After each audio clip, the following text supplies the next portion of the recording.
ایک وردی پوش دہشت گرد نے اپنے سینئر مینا صاحب کا قتل کرنے کے بعد ٹرین کے کمپارٹمنٹ میں جا کر نام پوچھ کر چہرے پر داڑھی دیکھ کر کپڑے دیکھ کر ان کو قتل کر دیا، اور اس کے بعد اس نے کہا کہ اس دیش میں رہنا ہے تو مودی کو ووٹ دینا پڑے گا۔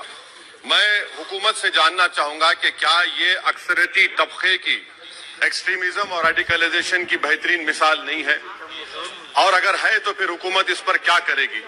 سر، ہمارے آئین میں، سمویدھان میں لبرٹی آف کانشیس کو لکھا گیا، تمہید میں، یعنی ضمیر کی آزادی کا ذکر کیا گیا ہے۔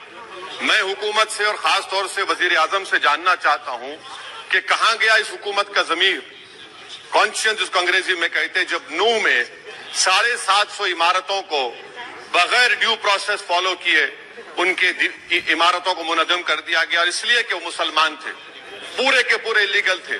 اسی لیے پنجاب کی ہائی کورٹ اور ہریانہ کی ہائی کورٹ نے کہا کہ یہ ایتھنک کلینسنگ ہے۔ اس کی ایک بہترین مثال ہے اس حکومت کی۔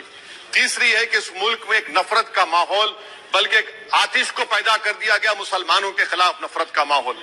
یہ ان کا یہ 9 سال کا ان کا یہ کارنامہ ہے۔ تیسرا سر، منی پور کے تعلق سے کل بڑا لمبا جواب وزیر داخلہ نے دیا۔ سر، آسام رائفل کے اوپر کیس بک ہو جاتا ہے، ایف آئی آر ہو جاتا ہے، کیا ہو رہا ہے وہاں پر؟ کہاں گیا آپ کا کانشیس، کہاں گیا آپ کا ضمیر جب وہاں کی مہیلاؤں کی عصمت ریزی کی جا رہی ہے؟ اور آپ مکھیہ منتری کو نہیں ہٹانا چاہتے اس لیے کیونکہ وہ کوآپریٹ کر رہا ہے۔ سر، میں ہریانہ اور منی پور کے وزیر اعلیٰ کے لیے کسی شاعر نے اچھا کہا تھا کہ کرسی ہے تمہارا یہ جنازہ تو نہیں، کچھ کر نہیں سکتے تو اتر کیوں نہیں جاتے؟ آخر کہاں گیا؟ ان تابوتوں میں کھو گیا کہ آپ کا کانشیس، آپ کا ضمیر، جہاں پر 50,000 لوگ بے گھر ہو گئے، یعنی 6 لاکھ ہتھیاروں کو لوٹا جا رہا ہے۔ آخر کون سا آپ انچارج وہاں پر ہیں؟ سر، 14 پوائنٹ حجاب کو ایک مسئلہ بنا دیا گیا اور مسلم بچوں کو تعلیم سے محروم کر دیا گیا۔ کیا یہ آپ کا لبرٹی آف کانشیس ہے؟ کہاں گیا آپ کا ضمیر؟ سر، ابھی آپ نے فائنانس منسٹر صاحبہ نے کہا، یہاں پر ڈی ایم کے محترمہ کنیموزی نے مہابھارت کا دروپدی کا ذکر کیا۔ میں یہ پوچھنا چاہتا ہوں، بلقیس بانو اس دیش کی بیٹی ہے یا نہیں؟ جس بلقیس بانو کو 11 لوگوں نے ریپ کیا، پریگننٹ تھی، اس کی ماں کا ریپ کیا، اس کی بیٹی کو قتل کر دیا، اس کی ماں کا قتل کر دیا، آپ نے قاتلوں کو رہا کر دیا؟ یہ آپ کا کانشیس ہے؟ یہ آپ کا کانشیس ہے؟ آپ تو میجورٹیرین پالیٹکس کو فروغ دے رہے ہیں۔ سر، چوتھا، آج چائنا کے اوپر کوئی نہیں بولتے ہیں۔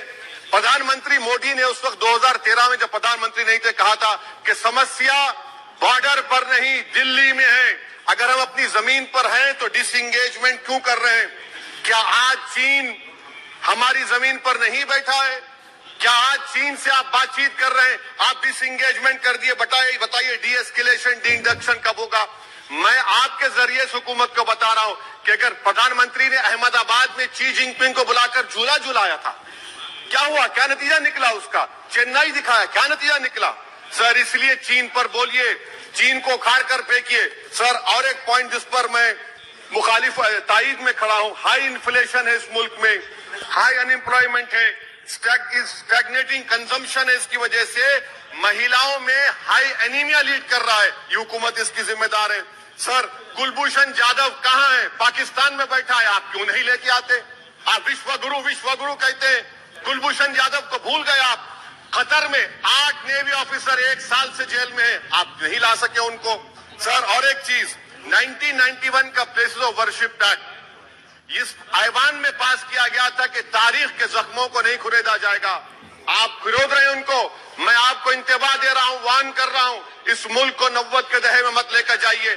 91 کا ایکٹ سپریم کورٹ میں جواب دیجئے کہ آپ کی حکومت 91 پلیس اوورشپ ایکٹ کی قائم ہے، اس پر قائم رہے گی۔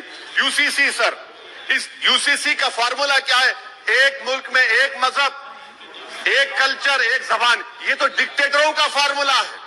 بھارت ایک گلدستہ ہے، بھارت ایک موزائک ہے، یہاں پر بے شمار زبانیں، بے شمار مذاہب بولے جاتے ہیں، اور ہندو انڈیوائڈڈ فیملی میں سر آئی ایم کنکلوڈنگ،